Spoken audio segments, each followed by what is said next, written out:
que presentar, pero sí en lo personal quiero decir que para mí es un privilegio y un honor poder entrevistar a una persona que en primer lugar reactivó en la Argentina un género que parecía que en los medios de comunicación y en las casas de altos estudios estaba como olvidado, que era el género de la polémica dura, transgresora, frontal, transparente, sin temor, sin caer en el pensamiento único, sin caer en el abuso de lo políticamente correcto. Este hombre reintrodujo el debate polémico a la Argentina y para mí ya eso lo transforma en un intelectual de fuste e ineludible para el debate de las ideas en Argentina.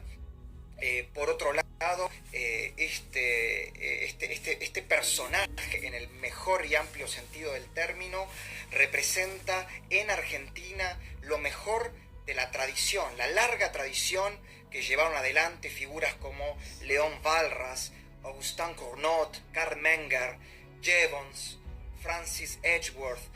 Para mí, nuestro invitado es el principal referente de la economía matemática de la Argentina y, por qué no, de toda Hispanoamérica, a tal punto que hizo de la economía matemática un elemento, un instrumento de comprensión de la realidad económica accesible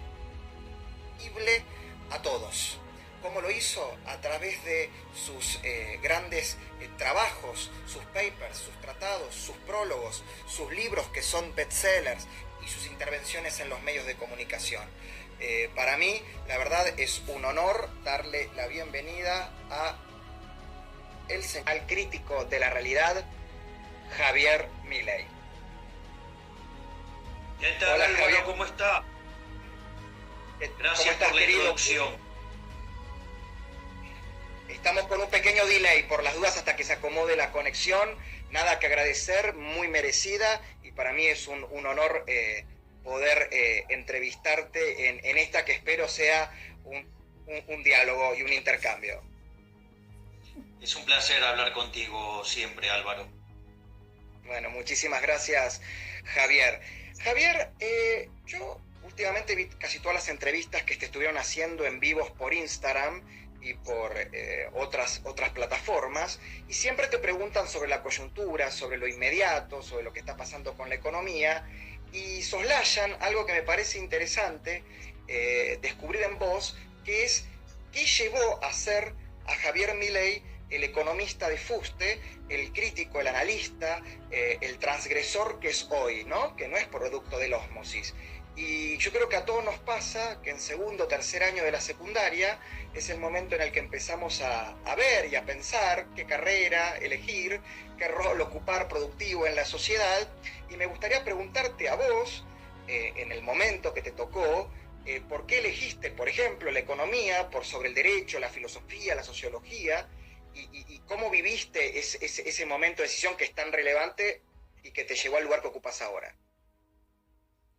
Bueno, yo en realidad decidí ser economista a los 11 años.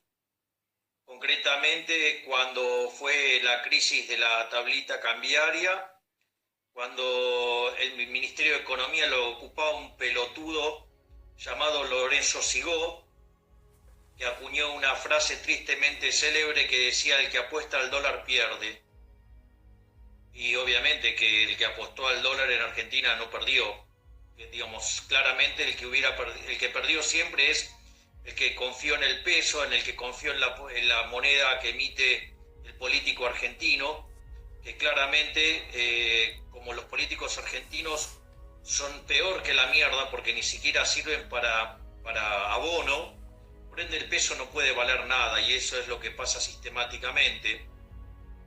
Y esa estrategia, digamos, la han utilizado recurrentemente muchos políticos en Argentina para estafar a la gente, para obligarlos o inducirlos o lo que vos quieras a que tengan pesos o la moneda que esté emitiendo en ese momento el gobierno. En algún momento se llamó Austral. Digamos, y de esa manera confiscarnos el fruto de nuestro trabajo vía impuesto inflacionario.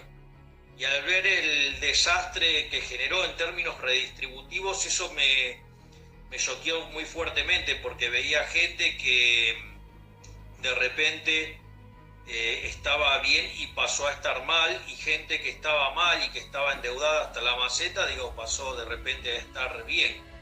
Digo, aun cuando en el saldo, digamos, eran más los que empeoraban que los que mejoraban.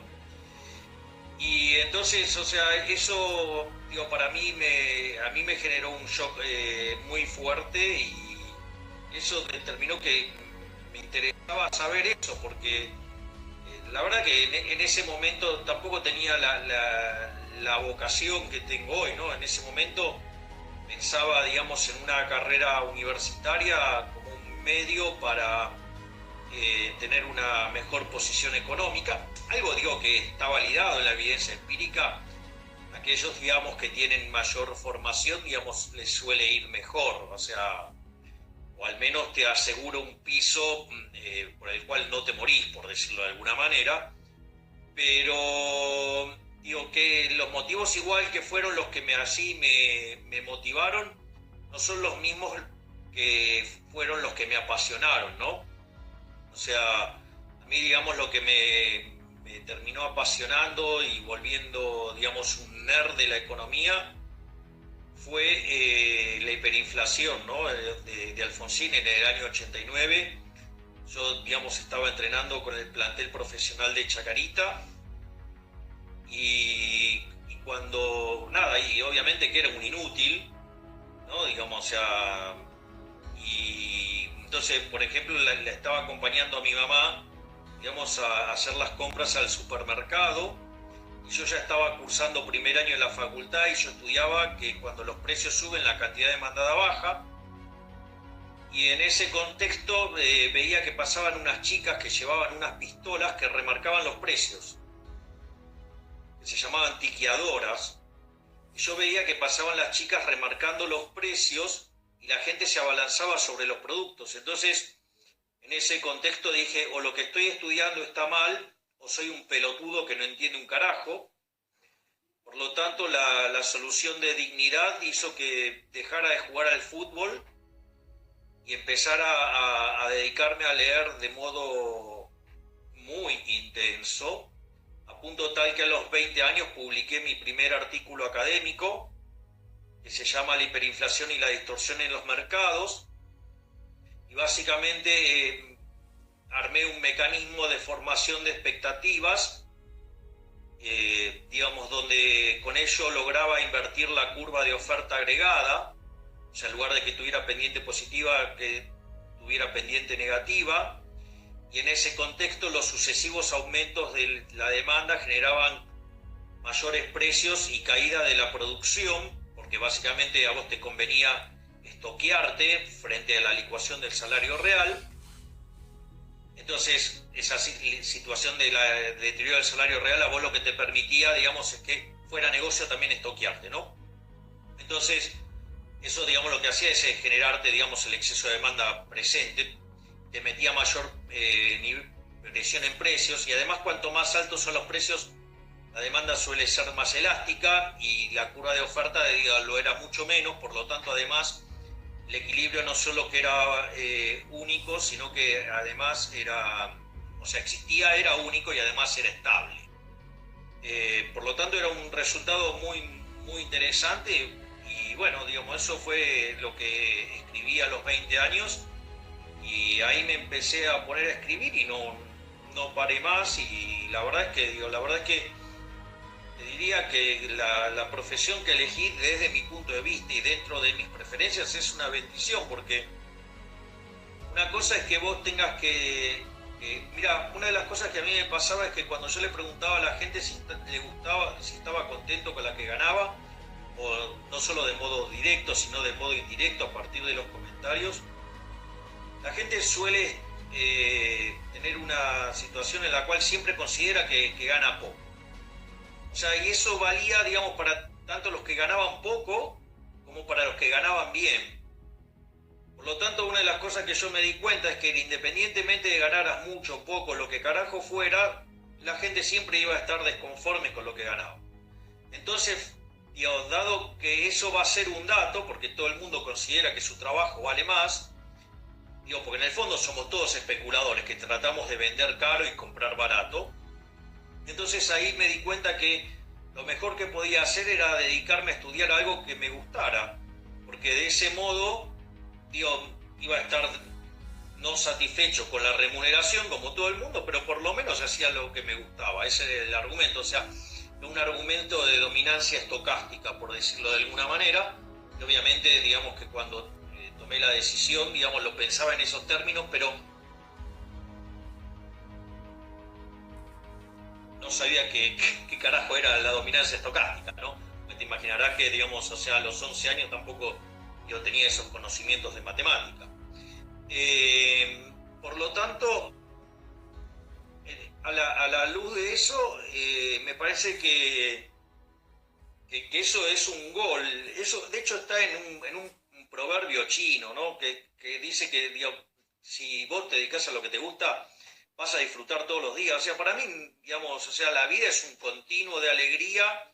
De hecho, yo recuerdo que en una época tenía un protector de pantalla y decía ANTF, alegría no ten fin.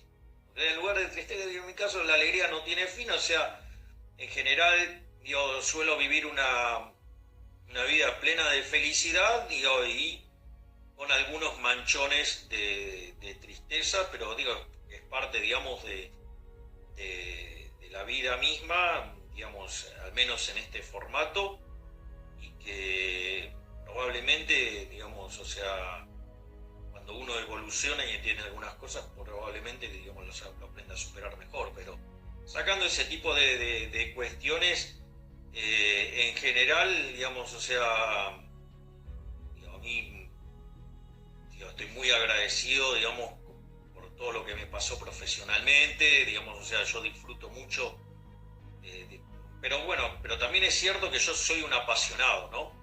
O sea, siempre hice el chiste respecto a mí mismo, que yo era como, ¿viste la película La Rosa Púrpura del Cairo? Que el actor sale de la película. Uh-huh. En mi caso digo que eso pasó en una ópera de Puccini. Viste que en la ópera de Puccini todos los personajes son muy, muy, muy apasionados. Obviamente que hay algunos personajes con los que me siento más identificado. Sí. Si hay uno que me encanta es Cavaradossi, ¿no? O sea, digamos, le cantaba a Tosca y pintaba y hablaba de los hermosos ojos negros y pelo morocho de Tosca, y estaba pintando una rubia de ojos celestes. Pero bueno, es un artista, pero un artista comprometido con la libertad, ¿no? Porque él, digamos, termina siendo capturado por el hijo de puta de Scarpia, básicamente porque, digamos, había colaborado en que se liberara a una persona, ahora no me acuerdo bien el nombre, y bueno, también, digamos, pero también me gustan mucho las heroínas de Puccini, ¿no? O sea, porque esto, digo, no tiene por qué ser, digamos, ajustado solamente digamos, a una cuestión de género, ¿no?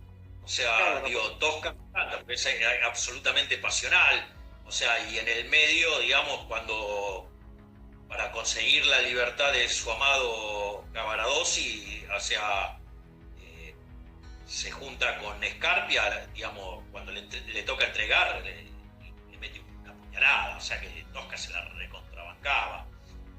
Y la verdad es que, digamos, en ese sentido me siento también muy identificado con los personajes de Puccini, digamos, me siento muy identificado con Calaf, lo que tiene que ver con, digamos, con redoblar la apuesta, ¿no? O sea, gana y como se tiene tanta confianza, le da una segunda oportunidad a Turandot y vuelve a ganar, ¿no? Y también, digamos, me siento muy identificado con Rodolfo, digamos, en la Bohème, ¿no? Digo, o sea, para mí la Bohème es desde mi punto de vista, es la mejor ópera de Puccini. Ninguna duda.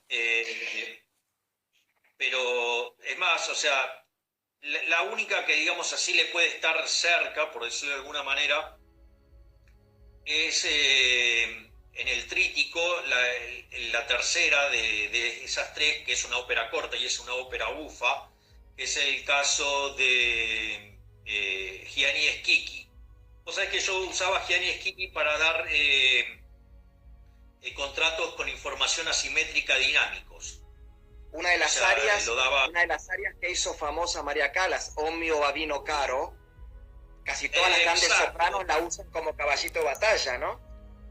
Sí, exactamente. Digo, para mí esa es una de las áreas más hermosas de Puccini. Tiene el típico formato de Puccini.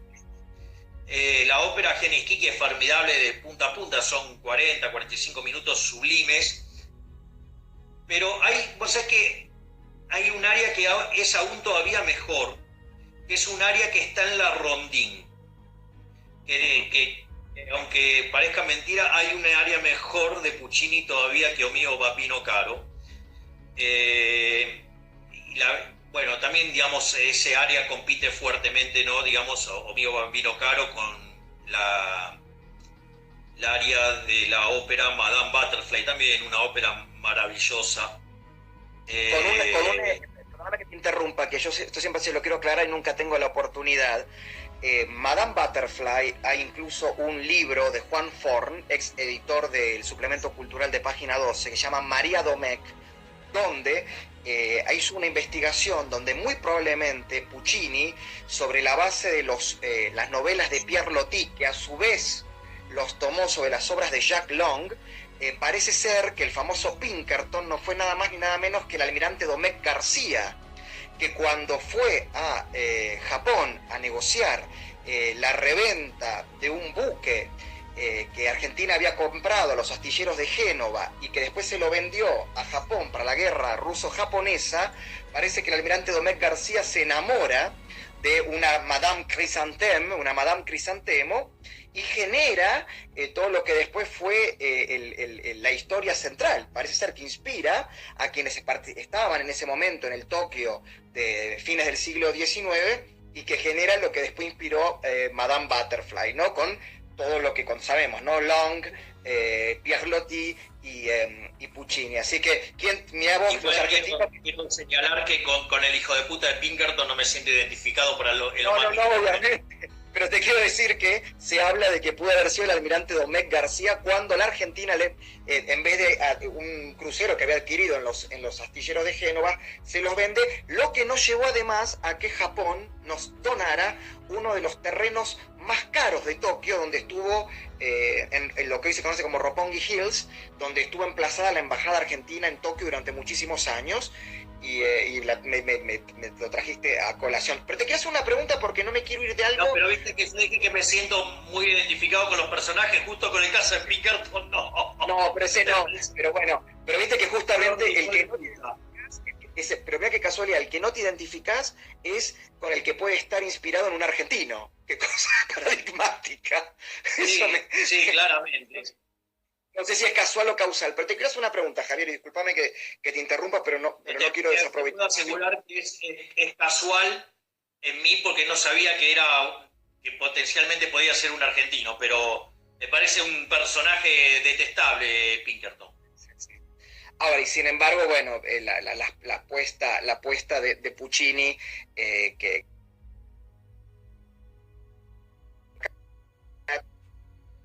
las cuestiones, la transformó en un éxito mundial. Pero quería volver a algo que dijiste, que tiene que ver con esto de la pasión, y lo vinculás con algo que está siempre muy presente en vos y que se considera totalmente desapasionada, que es la matemática. Vos sos un hombre que tenés un nivel de argumentación, uno puede estar a favor, en contra, digo, eso es propio de la libertad, un nivel de argumentación, de contraargumentación, de discusión, pero que lo acompañás con una fuerte dosis de componente matemático, el famoso dato empírico duro, cosa que en muchos es considerado como algo de gente fría, de gente, ¿no?, penal, de gente como encerrada, de ratón de biblioteca, y vos rompiste con ese paradigma. ¿En qué momento también vos decidiste, además de ser economista, un economista matemático, como todos estos que yo nombré, y que para mí sos el exponente en Argentina, en Hispanoamérica, Balras, Cournot, Menger, Jevons, cuando decidís decir, bueno, a ver, quiero hacer economía y economía matemática, sin disociarlas? Bueno, eso fue una decisión cuando estaba en la facultad.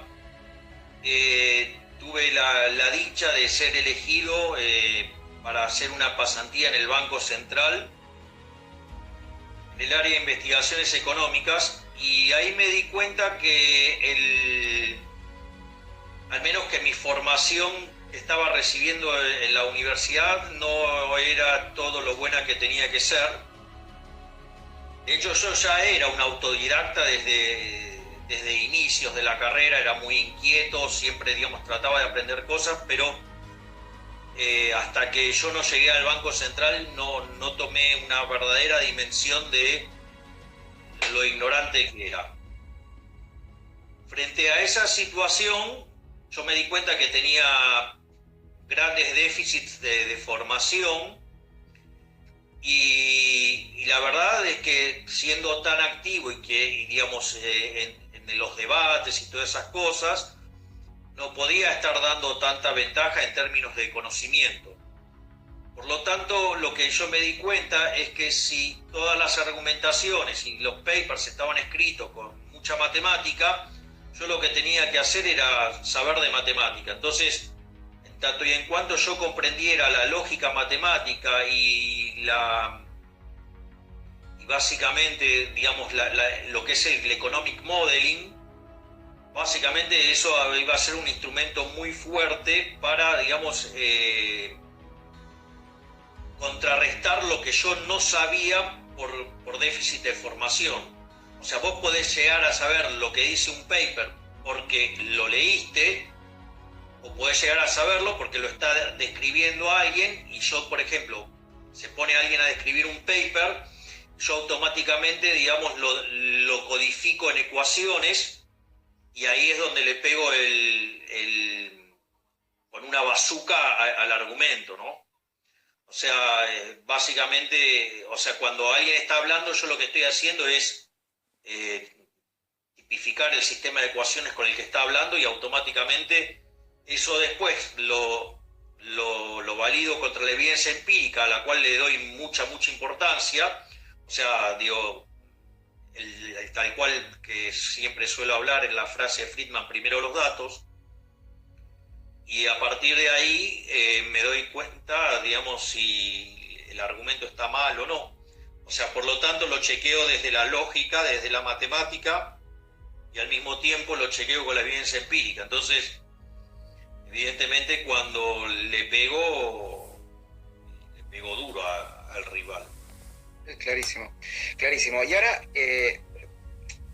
vos esto te da digamos, un corpus instrumental que te permite validar o no el argumento del otro y generar el contraargumento. Ahora bien, hay un contenido claramente filosófico, hay una declaración de principios en tu pensamiento que tiene que ver con la defensa irrestricta de los ideales de la libertad, ¿no? Y de la libertad como un cúmulo de valores, de éticas, ¿no? Y esto tampoco se genera por ósmosis. Claramente hay un momento, un quiebre, un punto de inflexión en el que Javier Milei decide, por alguna lectura, por alguna obra, adentrarse a bailar con la más fea, porque digamos que en este mundo defender la ciudad de libertad es bailar con la más fea, ¿no? Porque es mucho más sencillo y más fácil para la corporación académica y para la corporación mediática estar en el otro bando. Cuando Javier Milei decide, bueno, este es el camino de la libertad, ¿a través de qué pensador? ¿Cuál fue el primer libro que vos leíste que te movilizó y te hizo ese punto de inflexión? Lo que, mira, yo digo, podría dar, no sé si preferís que arranque de adelante para atrás o desde el inicio. Como te parezca vos que pueda ser. A ver, voy a tratar de explicarlo de la manera que sea más fácil para que se entienda. Yo, digamos, me volví liberal gracias a un artículo de Murray Rothbard que se llama Monopolio y Competencia, que después se sumó aparte al tomo 2 del maravilloso libro de Rothbard, El hombre, la economía y el Estado. Ese fue, digamos, el artículo, digamos, que a mí me volvió liberal. concretamente cuando yo leí el artículo ese, yo llevaba 23, 24 años como docente de microeconomía. Mi curso de microeconomía era considerado el mejor curso de microeconomía por los mejores microeconomistas de Argentina. Eso, digamos, me lo reconoció el propio Alfredo Canavese, que en paz descanse, y a quien tanto afecto le tuve en vida, digamos, por todo lo que aprendí con él. Tuve la dicha de trabajar con él, más bien me gradué en la Universidad de Belgrano en un trabajo que hicimos con William Baumol, que fue 2 veces candidato a Premio Nobel de Economía, en paz descanse, que murió hace un par de años. La otra persona que también hizo un reconocimiento muy fuerte hacia mi trabajo fue Víctor Becker, que es también uno de los grandes microeconomistas de Argentina, y el otro fue Omar Chisari. O sea, con lo cual yo tenía un curso de microeconomía que era muy, muy bueno. Yo me jactaba de tener un excelente curso, digo, yo lo tenía claro. Yo, digamos, por aquellas épocas trabajaba haciendo evaluación de empresas. Como me resultaba muy aburrido hacerlo con el formato tradicional de los economistas de mercado, yo lo hacía con mucho sustento de teoría microeconómica, porque si no me aburría. Y eso me hizo que mi curso, digamos, por ejemplo, también fuera muy fuerte en la parte de estructuras de mercado y todo eso. Si bien el último mes yo lo dedicaba plenamente a equilibrio general, pero era muy fuerte el curso en términos de estructura de mercado. Y cuando yo leí a Rothbard, yo me acuerdo de ese artículo, tiene cerca de 150 hojas, y digamos, y después de entre 3 y 4 horas que tardé en leerlo, cuando terminé de leerlo dije, durante más de 20 años estuve engañando a mis alumnos. Y ahí me volví libertario. Esa es la conversión. Después, a partir de eso, me leí completo El hombre, la economía y el Estado, de Rothbard. Bueno, cuando leí Poder y Mercado, quedé fascinado y empecé a avanzar hacia el anarcocapitalismo o al autogobierno, como dice el gran profesor y probablemente el máximo exponente del liberalismo, sin duda, de toda la historia argentina, y uno de los más grandes de habla hispana, que es el profesor Alberto Venegas Lynch, hijo. Cuando empecé a leer Mises, quedé fascinado. Bueno, la realidad es que, bueno, cuando leí los principios de economía y política de Wenger, no podía creer que un tipo podía ser tan brillante de escribir lo que escribió, en el contexto que lo escribió, en el tiempo que lo escribió. Me pareció, un fuera de serie. Lo que tiene que ver con von Bauer y la teoría del capital, lo que tiene que ver con Mises. Bueno, Mises, vos sabés que tengo una anécdota muy linda con Mises. Yo leí La acción humana, que tiene como casi 1200, 1300 hojas, y me lo mastiqué de un punto a otro sin parar. Y después me lo volví a leer. Y entonces dije, no, bueno, yo me voy a voy a tener La acción humana en el escritorio del trabajo como fuente de consulta. Arriba del escritorio del trabajo tengo por lo menos 100 libros, o sea, han salido varias fotos de mi escritorio en la oficina. Ya casi no tengo lugar para trabajar, salvo lo que es el teclado. Y entonces lo fui leyendo de apartes y lo fui marcando, porque yo no suelo subrayar mis libros, salvo que tenga otro ejemplar de backup. De hecho, yo tengo una acción humana en estado impoluto, impecable en mi biblioteca. Y vos sabés que un día, bueno, entonces el de la oficina lo usé para ahí sí, le di con todo, lo compré usado, de modo tal que, si bien estaba impecable, le di con todo. De hecho, hay una foto mía en Cronista Comercial, en la revista, no me acuerdo cómo se llama, en la que estoy en la tapa, que estoy como en posesión de boxeador. Clase ejecutiva, creo. Clase ejecutiva. Una hermosa nota que me hace Comte, que es una nota verdaderamente maravillosa. Después voy a contar alguna anécdota de esa nota, porque vos sabés que Comte trabaja tan pero tan bien, es un tipo tan maravilloso, tan genial en su forma de trabajar. La nota tiene 2 errores. Entonces yo se lo dije, mirá, cometiste 2 errores. Entonces y sabés que esto muestra lo genial que es Comte trabajando. Porque cuando yo empiezo a hablar de los temas de los rendimientos crecientes y todo, que es un tema con el cual, digamos, yo me llevo de patada con algunas cuestiones de la profesión, y mi desprecio por el óptimo de Pareto y todas esas cosas, ¿qué hace Comte? Agarra y va a buscar, ¿sí?, por internet lo que yo había dicho. Entonces, él creyó que lo había entendido mal, entonces buscó en internet y lo corrigió acorde a los estándares tradicionales de la teoría económica. O sea, eso muestra que el tipo es genial. Y entonces, después yo le dije, mirá, Juan Manuel, o sea, el problema es que yo en eso estoy en contra. O sea, pero muestra el trabajo fenomenal que hace. Pero quiero ir ahora, una vez que yo expliqué cómo, digamos, me convertí a austríaco, ahora voy a ir a la base.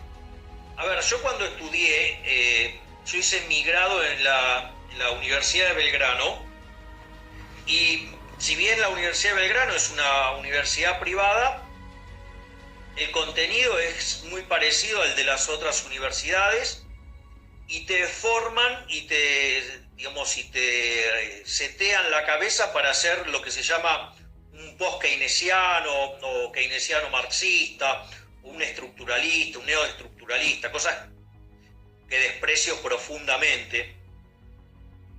Y una de las cosas que pasaba es que yo necesitaba mi profesión para trabajar.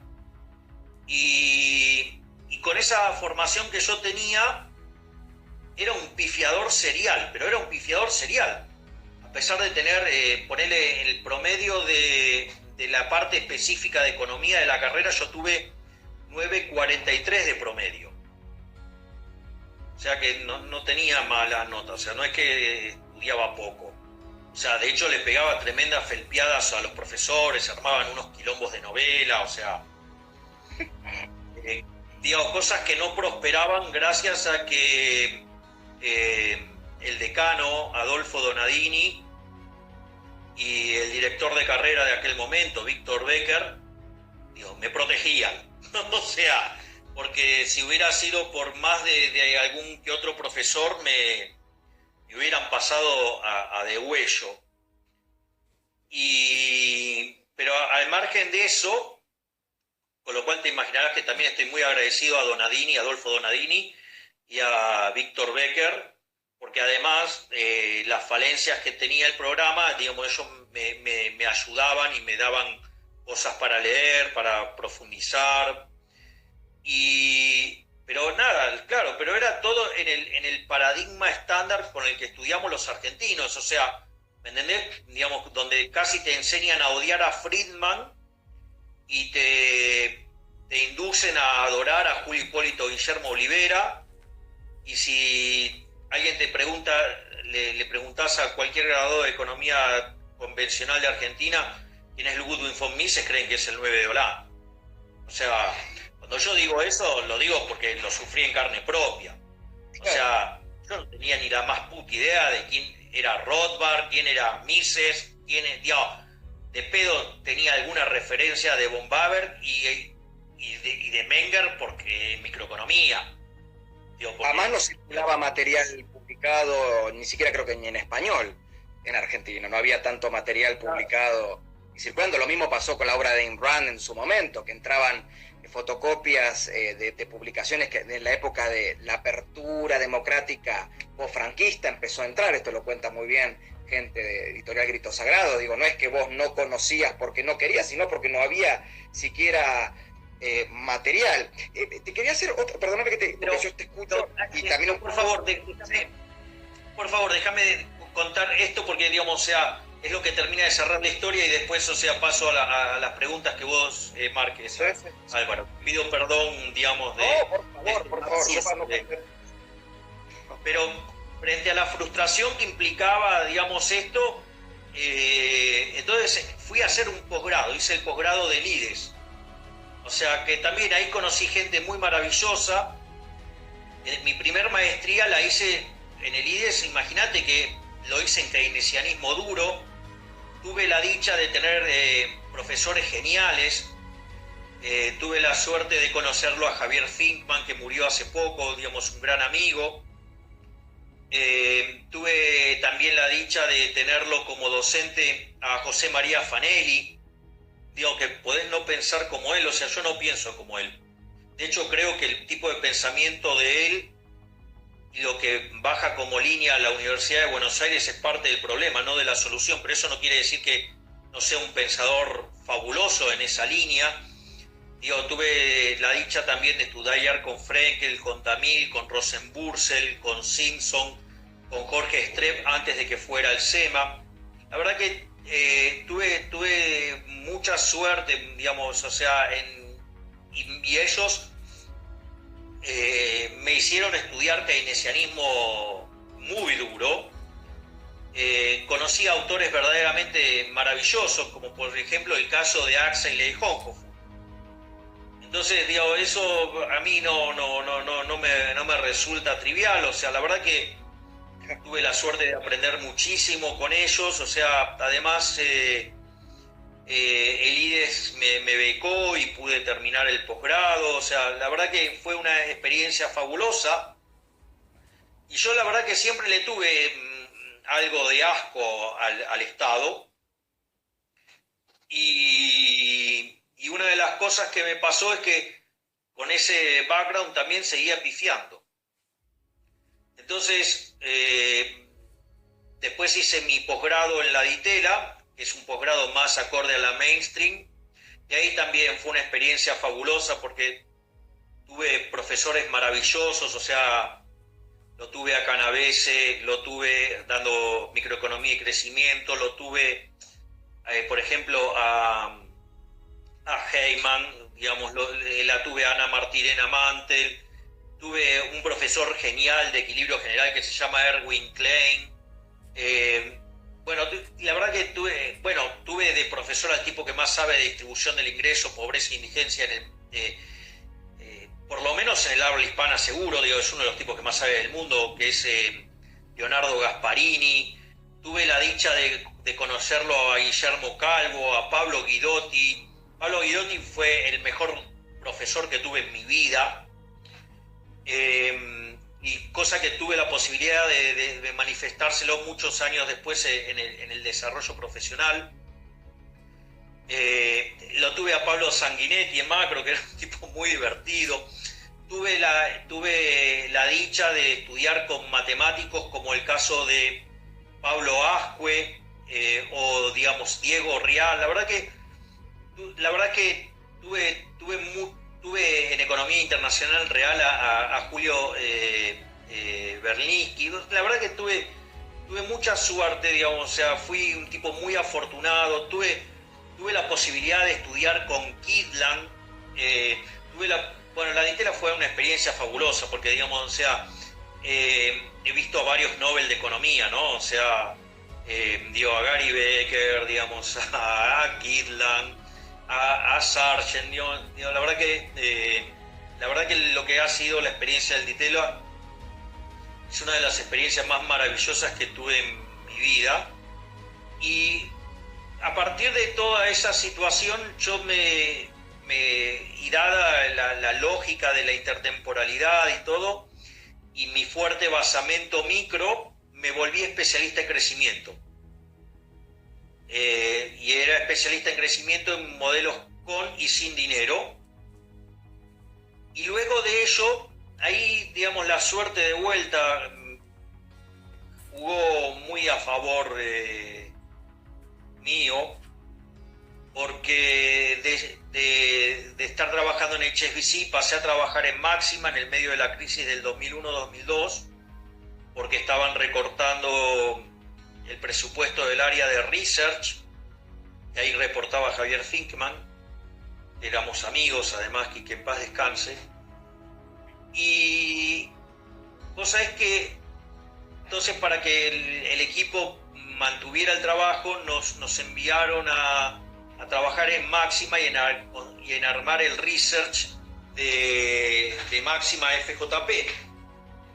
Y ahí también tuve mucha suerte porque me topé con un tipo maravilloso, brillante, como Gonzalo Hayes, y tuve de compañero de trabajo también a un tipo fenomenal que es Juan Manuel Verón. Y vos sabés que a partir de ahí, bueno, yo digamos, me empecé a meter en los temas de dinero y crecimiento, y es en lo que yo me especialicé, ¿no?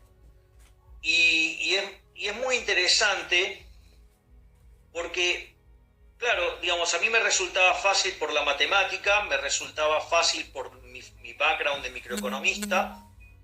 Pensá que a los 20 años yo ya le daba clase a mis compañeros de microeconomía. Y obviamente les cobraba, obvio, como corresponde. Y vos sabés que... Claro, no, si te la vas a perder. Y vos sabés que... no, es que lo interesante de eso es que... Una de las cosas que me pasaba es que cuando vos estudiás microeconomía,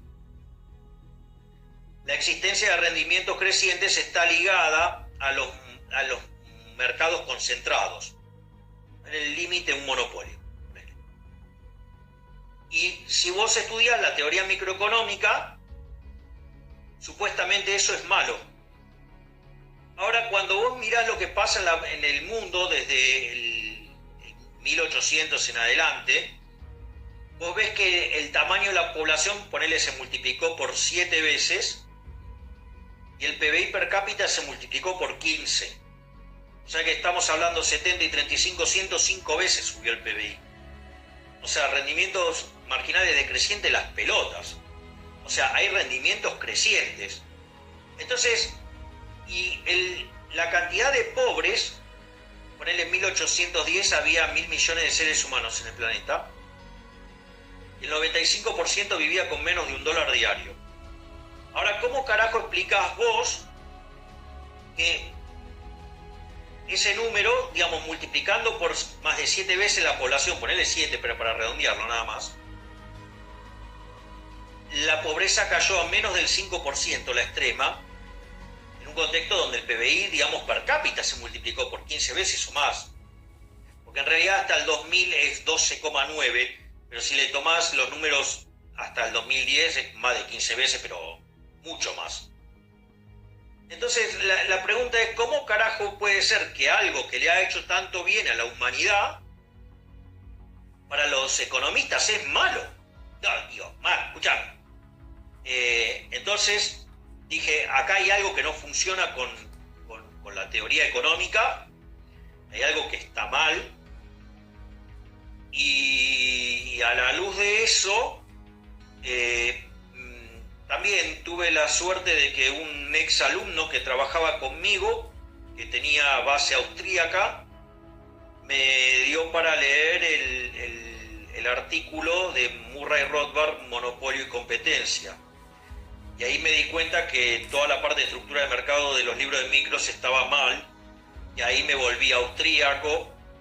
Yo me acuerdo la primera vez que fui a la librería que tenía Distel en aquel momento, que se llamaba Macondo, y nada, y me compré como 15 libros.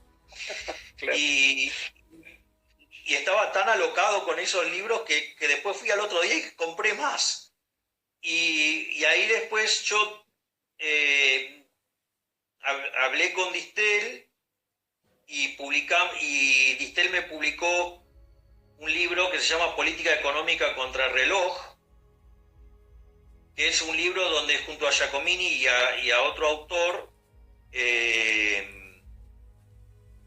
básicamente nosotros hacemos la predicción de la crisis del 2014.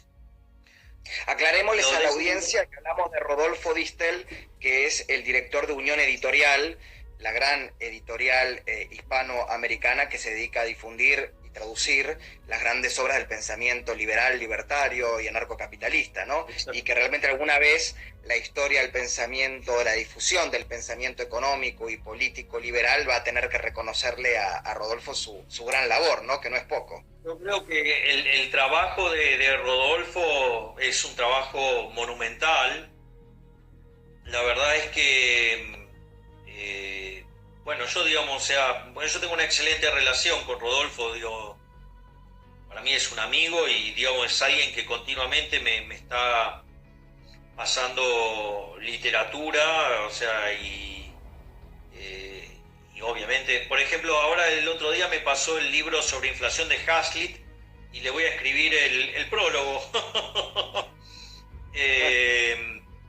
¿Sería el segundo libro de Hazlitt que prologas? Claro, yo ya prologué La economía en una lección. Bueno, si querés te cuento mi historia con La economía en una lección.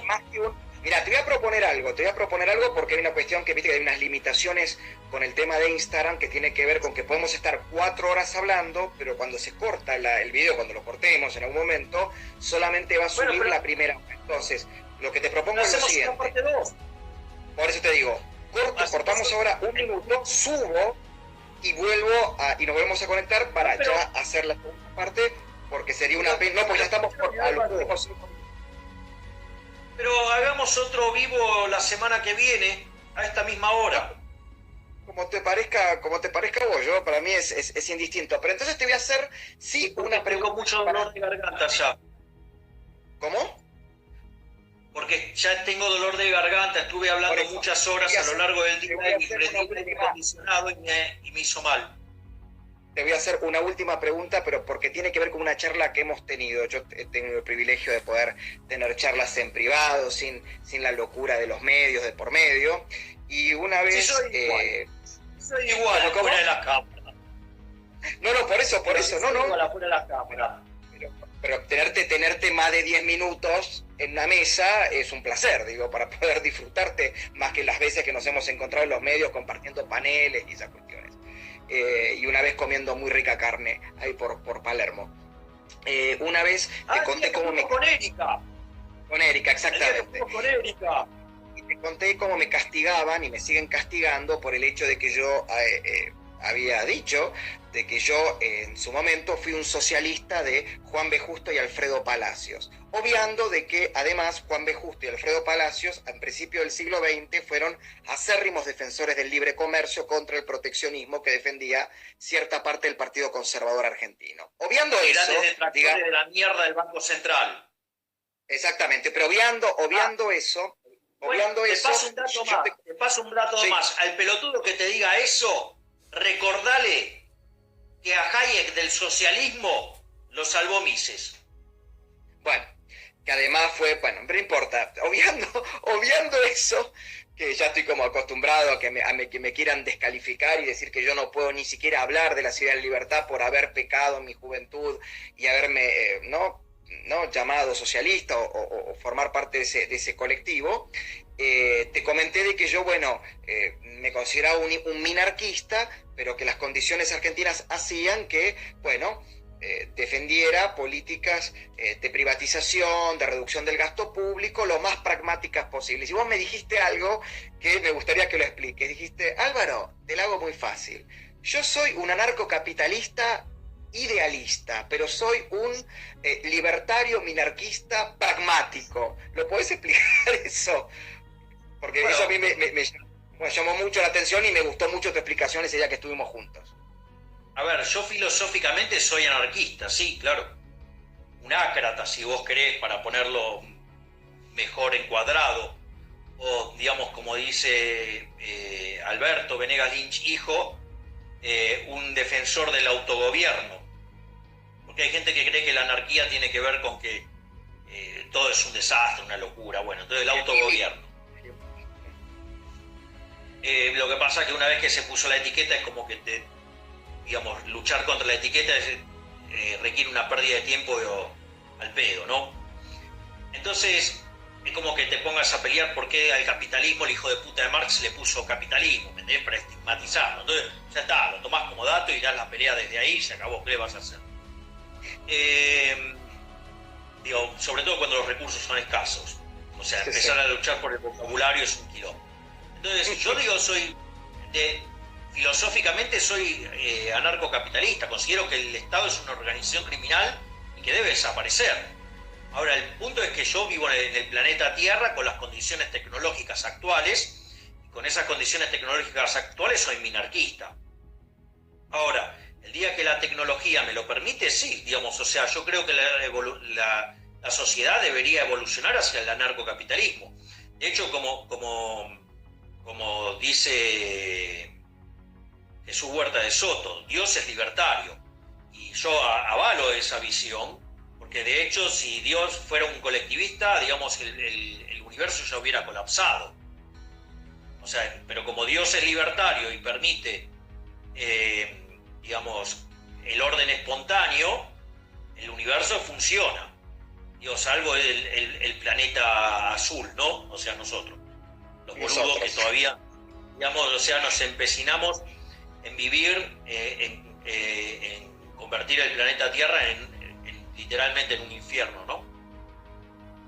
Javier, no quiero abusar más de tu garganta, y más en estos momentos que uno está encerrado y vive en estos microclimas que la cuarentena nos ha armado. Te quiero agradecer enormemente tu tiempo, tus ganas. Y te veo la semana que viene. Hacemos un segundo para hablar más de otros campos, y para mí, repito, es un privilegio porque cada vez que se dialoga con vos se aprende, incluso en la disidencia. Así que te abrazo con todo mi afecto y gracias por esta oportunidad de dialogar con vos. ¿Eso lo permite la distancia social? Ah, sí, porque es un abrazo digital. Con coditos, con codazos. Con coditos. Gracias, Álvaro, ha sido un verdadero gusto. Para mí es un placer hablar contigo, con un tipo de una mentalidad tan amplia, tan abierta, y la verdad que es un placer. No hay una oportunidad en la cual, digamos, un diálogo contigo sea aburrido. O sea, la verdad que para mí es verdaderamente un placer hablar contigo, un tipo no solo con un gran nivel de formación, sino que además con un nivel de apertura mental y un sentido del humor. ¡Qué mamita querida! Eso sí que es saber divertirse. O sea, así que la verdad es que yo me siento profundamente halagado y premiado con la posibilidad de hablar contigo y las hermosas cosas que dijiste sobre mi persona al inicio. Ojalá pueda convalidarlas empíricamente más tarde. Pero todas muy merecidas, y muchísimas gracias por tus conceptos, Javier, en serio. Un abrazo fraterno y será hasta la semana que viene para seguir dialogando. Y ¡viva la libertad, carajo! ¡Viva la libertad, carajo! Un abrazo a todos, gracias por acompañarnos. Un abrazo.